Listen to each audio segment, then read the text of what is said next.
Hi, here we are again, another video, right? Last video we started learning about the present perfect. We saw the grammar aspect about it, how we structure the verb tense, how we make this, this verb tense is placed in the sentence, and now we'll see more situations in which the present perfect is used. It's a very complex verb tense. It's fascinating, really. It's one of the most versatile verb tenses I have ever seen. I am using the present perfect right now. And it's important in the language, especially in written language, in spoken language. You must be able to differentiate the verb tenses along the way. Okay, so let's get started, shall we? Okay, let's see. All right, the last lesson we have seen this situation. Now we will see another situation we use the present perfect. We saw when we want to give new information, we use the present perfect, right? It's a new information. It's something you have just informed someone, you are talking to someone and you want to introduce a new topic, you have to use the present perfect. It's important to use the present perfect. Now, we'll see another situation in which we use the present perfect. When you say something in the present perfect, it means there is a strict connection with now, with the moment. Something that started in the past and it has a connection with now. When you say, for example, I've lost my keys, the example, what does it mean? It means that you have keys, right? You don't know where you put them, and somehow you don't have the keys now, at the moment, right now. Do you have the keys? No, you don't have the keys. So they are lost, you don't know where you put them. Another example, you are talking to someone and you've been introduced to a friend, a friend of yours introduced someone to you, and then you see, oh my god, I know that guy from somewhere, but I don't remember his name. I've forgotten his name. I'm so ashamed of myself, I don't remember his name. So you say, I've forgotten his name because right now you don't know his name. So it's a past action, but it has a connection with now, right? The first situation, it's new info, okay? Forget about. But now we are talking about an action that has a connection with now. Let's suppose I have a sister, right? We are at home. I just arrived home. I have just arrived home. And I ask, Mom, do you know where Sheila is? I'm asking a question. Mom, do you know where Sheila is? No. She's gone somewhere. I don't know. She's gone. She has gone, okay? She has gone. What is gone? Now it's another verb you have to memorize. Go is the infinitive form. Went is the simple past. Gone is the past participle. Go, went, gone. Very straightforward, okay? You have to memorize, it's an irregular verb. because you don't add ed, so it's another situation, another verb. Okay, so it's pretty much it. How do you make questions with the past perfect? Have you watched the news? Have you watched the news today, right? Have. So you use have or has in the beginning of the question, then you have the pronoun, and then the main verb in the past participle.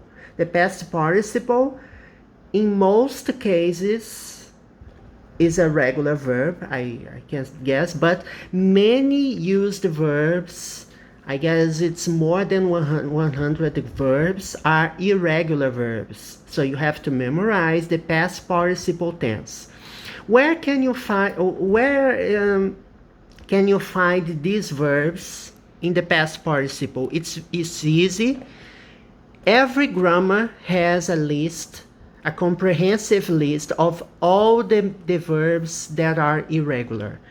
So little by little, making exercises, you may be able to memorize. It's not very difficult. It just requires practice. You have to practice it a lot in order to learn the irregular verbs. It's not difficult, okay? All right. Now let's see another very useful expressions which are used with the present perfect tense. You have just. It means a while ago, something that happens a while ago. You have already,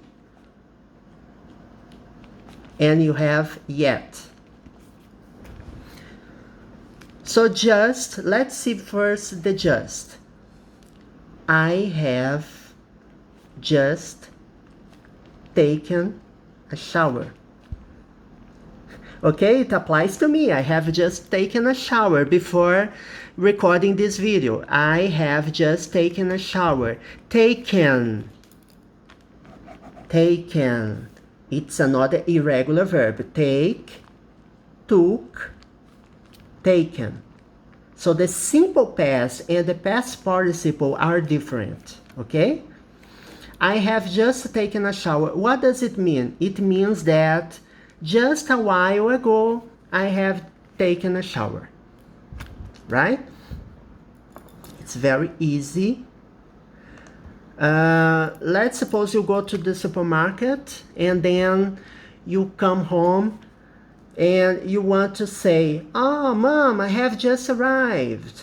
I have just arrived. Mom, I'm home. I've just arrived.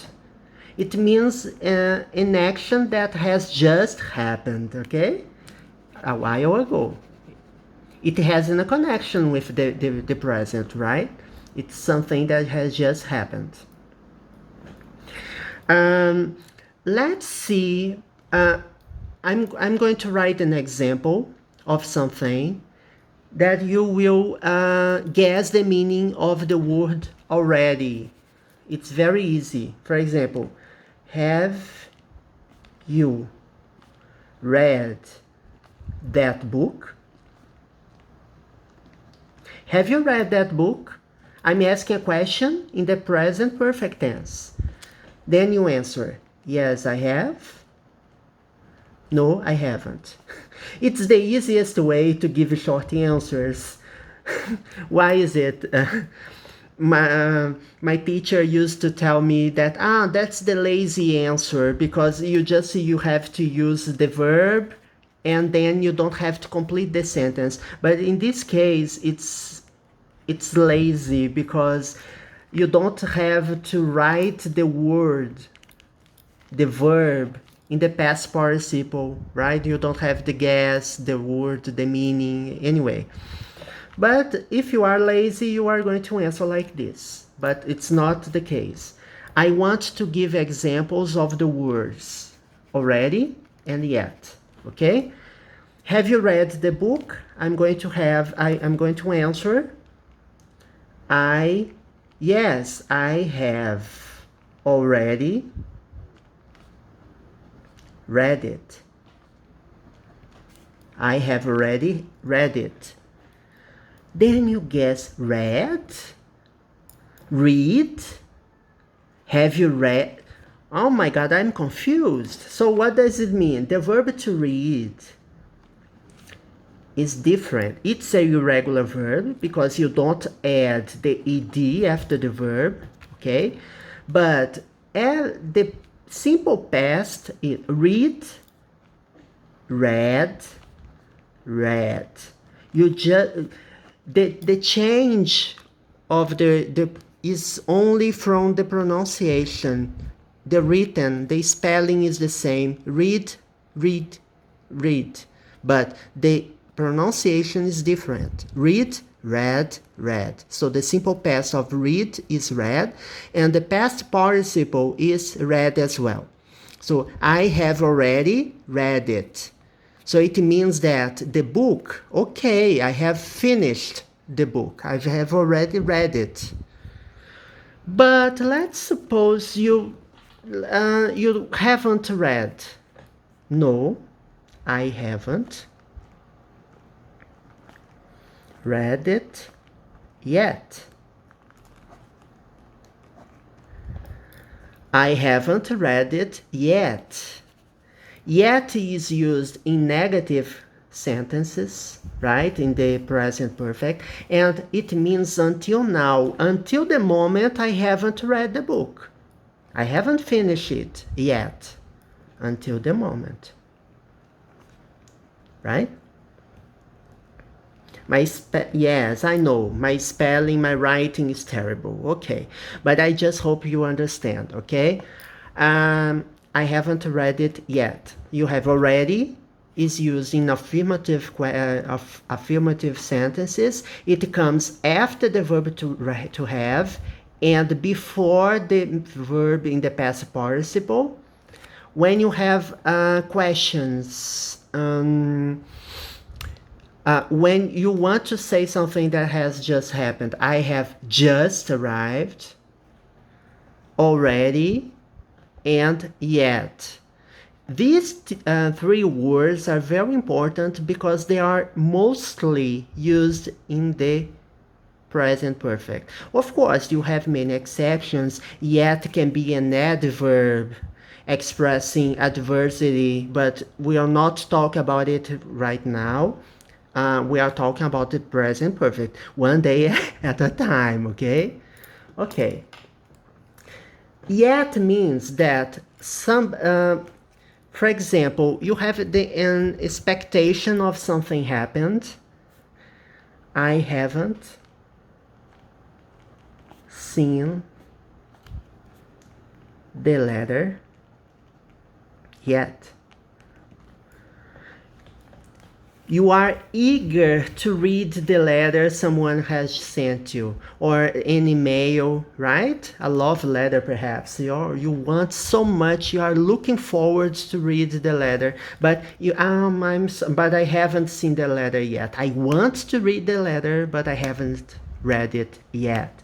So this action means, this sentence means that you have the expectation of reading it, but you haven't seen it yet. And seen is the verb see, to see, saw, seen. Seen is the past participle. Okay, so it's important to memorize.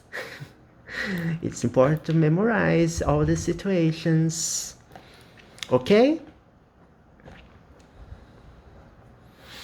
Alright, so this is the end of the video. The next video, we'll see more. The present perfect is very important, and the present perfect will have another video before, at least 2 other videos before we see the present perfect continuous. Yes, the present perfect also has a continuous form. Okay, so Happy studies for you. Bye bye.